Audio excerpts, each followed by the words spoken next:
wabarakatuh. Saya Nurul Syazlina dari kelas 9 Asyakur akan menjelaskan tahap kehidupan perjalanan manusia.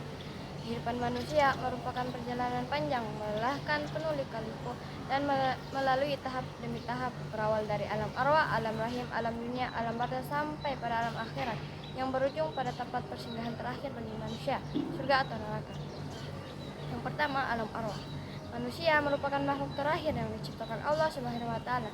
Setelah sebelumnya Allah telah menciptakan makhluk lain seperti malaikat, jin, bumi, langit, dan seisinya. Allah menciptakan manusia dengan dipersiapkan untuk menjadi makhluk yang paling sempurna, karena manusia diciptakan untuk menjadi khalifah di muka bumi. Persiapan pertama, Allah mengambil perjanjian dan kesaksian dari calon manusia, yaitu ruh-ruh manusia yang berada di alam arwah. Yang kedua, alam rahim. Tahap pertama yang akan dilalui manusia adalah kehidupan di alam rahim. 40 hari berupa nutfah, 40 hari berupa alaqah, dan 40 hari berupa mudghah. Kemudian ditiupkan ruh dan jadilah janin yang sempurna. Setelah mencapai 6 bulan sampai 9 bulan atau lebih, dan persyaratan untuk hidup normal sudah lengkap seperti indera, akal, dan hati, maka lahirlah manusia ke dunia dalam keadaan telanjang, belum bisa apa-apa dan tidak memiliki apa-apa. Selanjutnya, alam dunia. Di dunia, perjalanan manusia melalui proses panjang, dari mulai bayi yang hanya minum air susu ibu, lalu tumbuh menjadi anak-anak, remaja, dan balik.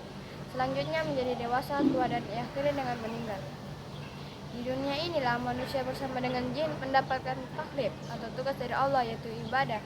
Dan dalam menjalani taklifnya di dunia, manusia dibatasi oleh 4 dimensi. Dimensi tempat, yaitu bumi sebagai tempat beribadah, dimensi waktu, umur sebagai target waktu beribadah, dimensi potensi diri, dan dimensi perubahan hidup.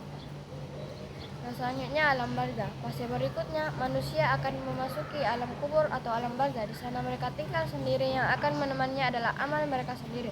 Kubur adalah teman dari taman-taman surga atau lembah dari lembah-lembah neraka. Manusia sudah akan mengetahui nasibnya ketika mereka berada di alam barzah. Selanjutnya, alam akhirat.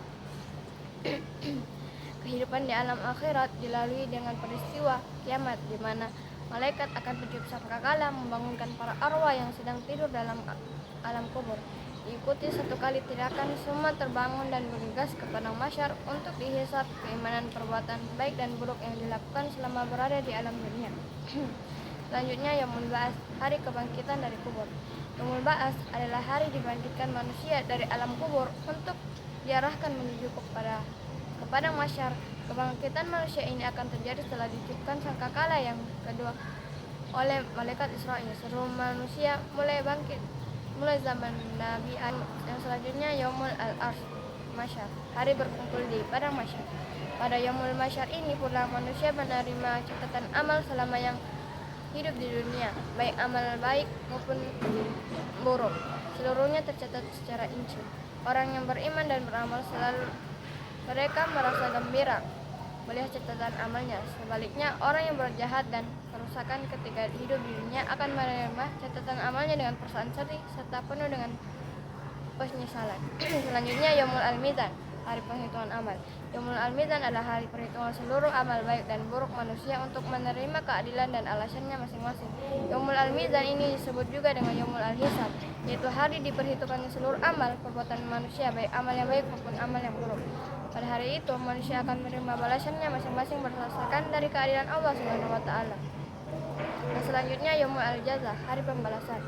Yaumul Al-Jaza adalah hari pembalasan seluruh umat manusia yang telah diperbuat selama hidup di dunia, merupakan kelanjutan dari Yaumul Al-Mizan.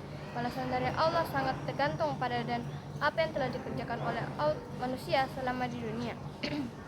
Bila amalnya baik, biasanya adalah kenikmatan di surga, namun sebaliknya balasannya adalah siksa neraka. Sampai akhirnya seluruh manusia datang kepada Nabi Muhammad, kemudian Rasulullah sujud di hadapan Allah, dan itulah syafaat Rasulullah yang bisa menyelamatkan umatnya. Setelah syafaat didapat, perjalanan masih belum selesai. Manusia masih harus menempuh tahapan akan menentukan mereka bermuara ke surga atau neraka. Setelah masa perhitungan ini selesai, manusia tidak langsung dikirim ke destinasi terakhir. Manusia akan mendatangi telaga Al-Kautsar milik Rasulullah. Telaga ini airnya lebih putih ketimbang susu, aromanya lebih harum ketimbang minyak kasturi. Bagi orang-orang yang beriman yang meminum 1 teguk dari telaga ini, kelak tidak akan merasakan haus selamanya.